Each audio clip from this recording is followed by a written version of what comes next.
आज Doubtnut app download करें।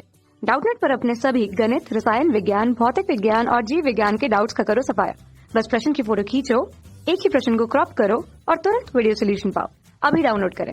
प्रश्न है, प्रत्यावर्ती आरसी परिपथ में प्रतिबाधा, धारा तथा विभवांतर के मध्य कलांतर एवं औसत वेव ऊर्जा की दर के लिए व्यंजक ज्ञात कीजिए। ठीक है, तो इसके लिए एक आरसी परिपथ बना लेते हैं। तो यह आ गया आरसी परिपथ, जहां आर एक क्या है, प्रतिरोध है, सी एक संधारित्र, इसको हम एक प्रत्यावर्ती वोल्टेज स्रोत V बराबर V note sine omega T से जोड़ दिए हैं। ठीक है, माना किसी क्षण इस परिपथ में धारा I प्रवाहित हो रही है, तो R के सिरों का जो विभवांतर है वो हो जाता है VR तथा C के सिरों का विभवांतर वो हो जाता है VC। ठीक है, तो इनका परिणामी विभवांतर ज्ञात करने के लिए एक फेजर आरेख बना लेते हैं।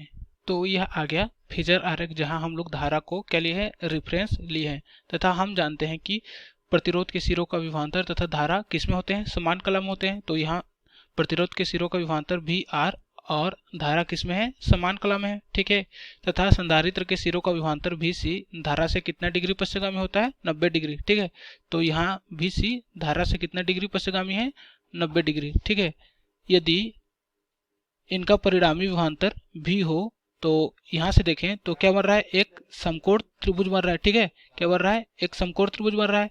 और हम जानते हैं कि समकोण त्रिभुज में पाइथागोरस प्रमेय से क्या होता है, कर्ण का स्क्वायर बराबर होता है आधार का स्क्वायर प्लस क्या होता है, लंब का स्क्वायर। ठीक है, तो यहाँ देखें तो कर्ण का मान क्या है, कर्ण का मान है V, तो हो जाएगा V का स्क्वायर बराबर आधार का मान कितना है, आधार का मान यहाँ से इसका मान कितना है VR, तो यहाँ से इसका मान भी क्या हो जाएगा, VR हो जाएगा। ठीक है, तो यहाँ से यह हो जाएगा VR का स्क्वायर प्लस लंब कितना है, यहाँ से देखें तो लंब का मान क्या है VC, तो हो जाएगा VC का स्क्वायर। ठीक है, तो यहाँ से अगर परिणामी विभवांतर का मान निकालना चाहे तो कितना हो जाएगा, V बराबर हो जाएगा अंडर रूट VR का स्क्वायर प्लस VC का स्क्वायर। ठीक है, और हमें प्रश्न में क्या पूछा गया है, हमें प्रश्न में पूछा गया है प्रतिबाधा। ठीक है, तो हम लोग यहाँ से VR बराबर क्या लिख सकते हैं,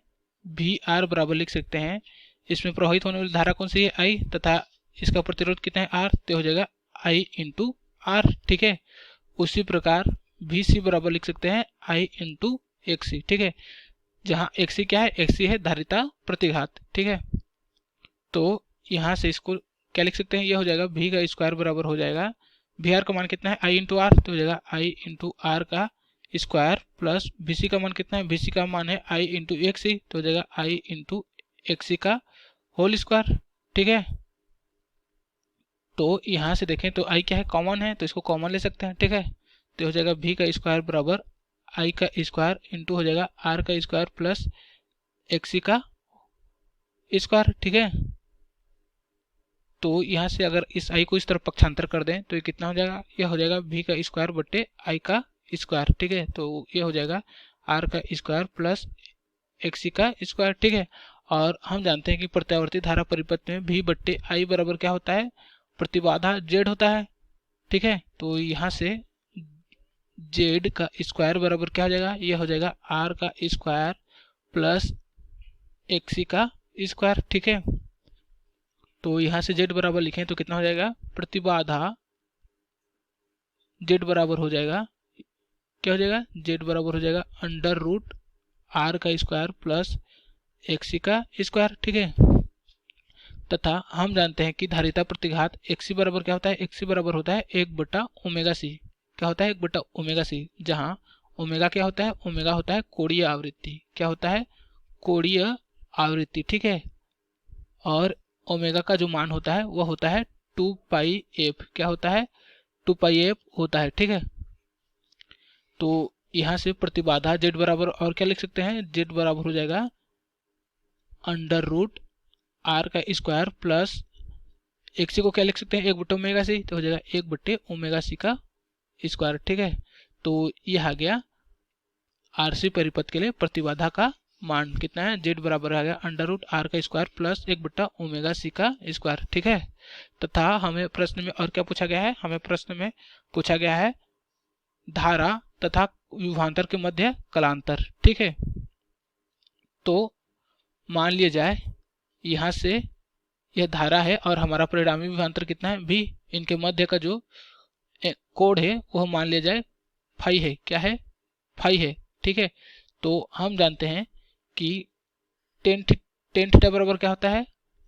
टेन थीटा बराबर होता है लंब बटे आधार। क्या होता है? लंब बटे आधार। ठीक है, तो यहां से टेन फाई बराबर क्या लिख सकते हैं? टेन फाई बराबर लिखें तो ये क्या हो जाएगा? लंब का मान कितना है? लंब का मान यहां से देखें तो ये हो जाएगा VC। ठीक है, तथा आधार का मान क्या है? आधार का मान है VR। तो ये क्या है? फाई। तो टेन फाई बराबर क्या हो जाएगा? VC बटे VR। ठीक है, तो यहाँ से टेन फाई बराबर हो जाएगा VC बटे VR। और VC बराबर क्या लिखते हैं? ये हो जाएगा I इंटू XC बट्टे VR बराबर क्या है? I into R। ठीक है, तो यहाँ से I क्या हो गया? कट गए। तो यहाँ से टेन फाई बराबर क्या हो जाएगा? टेन फाई बराबर हो जाएगा XC बट्टे R। ठीक है, और XC को क्या लिख सकते हैं? XC बराबर है 1/ओमेगा C। तो यहाँ से यह हो जाएगा 1/ओमेगा C इंटू R। ठीक है, तो यहाँ से कलांतर फाई बराबर लिखें तो ये कितना हो जाएगा? फाई बराबर हो जाएगा टेन इनवर्स 1/ओमेगा C इंटू R। ठीक है, तो यह आ गया RC परिपथ के लिए कलांतर का मान कितना है? फाई बराबर आ गया टेन इनवर्स 1/ओमेगा C इंटू R। तथा हमें प्रश्न में और क्या पूछा गया है? हमें प्रश्न में पूछा गया है कि औसत ऊर्जा व्यय की दर के लिए व्यंजक ज्ञात कीजिए। ठीक है, तो औसत ऊर्जा व्यय का जो सूत्र होता है क्या होता है? P एवरेज या P औसत बराबर होता है VRMS into IRMS into cos phi. ठीक है, जहाँ कॉस फाई क्या होता है? कॉस फाई होता है शक्ति गुणांक, जिसका मान होता है कॉस फाई बराबर होता है R बटे जेड।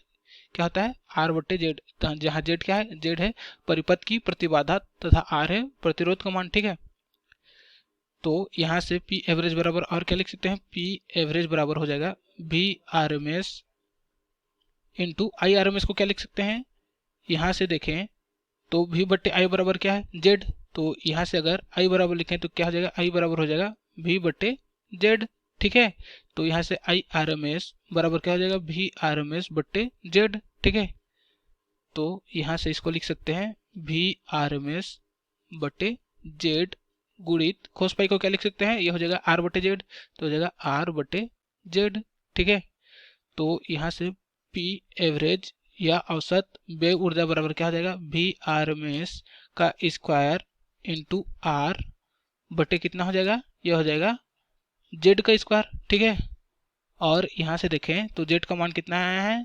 प्रतिबाधा जेड का मान आया है यह √R के स्क्वायर प्लस 1/ओमेगा C का स्क्वायर। ठीक है, तो यहाँ से कितना हो जाएगा? यह हो जाएगा VRMS का स्क्वायर इंटू R बटे जेड का मान कितना आया है? जेड का मान आया है √R का स्क्वायर प्लस 1/ओमेगा C का स्क्वायर। ठीक है, तो यह हो जाएगा पूरे का स्क्वायर, क्योंकि यहाँ क्या है? जेड का स्क्वायर। ठीक है, तो यहाँ से औसत व्यय ऊर्जा P एवरेज बराबर हो जाएगा, वो हो जाएगा VRMS का स्क्वायर इंटू R बटे इसका स्क्वायर करेंगे तो क्या हो जाएगा? ये रूट हट जाएगा करड़ी। ठीक है, तो हो जाएगा R का स्क्वायर प्लस 1/ओमेगा C का स्क्वायर। ठीक है, तो यह आ गया औसत व्यय ऊर्जा के लिए व्यंजक कितना आ गया? P एवरेज बराबर आ गया VRMS का स्क्वायर इंटू R बट्टे R का स्क्वायर प्लस 1/ओमेगा C का स्क्वायर। ठीक है, कक्षा 6 से 12वीं से लेकर नीट, IIT, JEE वो एडवांस के लेवल तक 1 करोड़ से ज्यादा छात्रों का भरोसा। आज ही डाउनलोड करें डाउटनेट ऐप या व्हाट्सएप करें अपने सारे डाउट्स 8400 400 400 पर।